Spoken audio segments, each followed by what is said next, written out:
आज आपण पाहूया मुशी आणि बोंबील फ्राय। त्याच्यासाठी मी मुशी घेतली आहे, स्वच्छ धुवून घेतलेली आहे।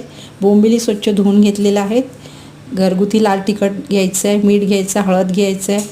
बोंबील आणि मुशीला पूर्ण लावून घेतलेलं आहे। तळण्यासाठी ते रवा आणि तांदळाचं पीठ घेतलेलं आहे। हे माझ्याकडे आधीच होतं, बनवून ठेवलं होतं मी त्याचं मिश्रण। तव्यात तेल टाकून मुशी मच्छी टाकायची अशा प्रकारे। हे बघा,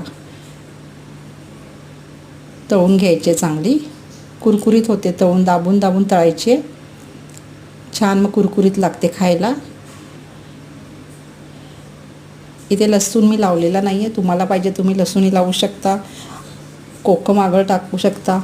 माझ्याकडे कोकम आगळ नव्हतं म्हणून मी टाकलं नाही। इथे तुम्ही कोकम आगळ लावू शकता। मुशी फ्राय करून घेतली आहे। आता आपण बोंबील फ्राय करून घेऊया। एका ताटात मी मुशी मच्छी काढून घेते आणि आता बोंबील फ्राय करून घेणार आहे। बोंबलालाही तांदळाचं पीठ, रवा लावून फ्राय करायचे आहेत। अशा प्रकारे फ्राय करून घ्यायचे। बघा, अशा प्रकारे बोंबील लावून घेतले मी। रवा आणि तांदळाचे पीठ तेलात टाकून घ्यायचे, तळून घ्यायचे, कुरकुरीत तळले जातात।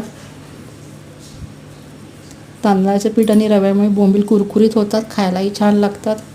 तुम्ही करून बघा, तुम्हाला आवडेल। संडे स्पेशल आहे मुशी आणि बोंबील फ्राय।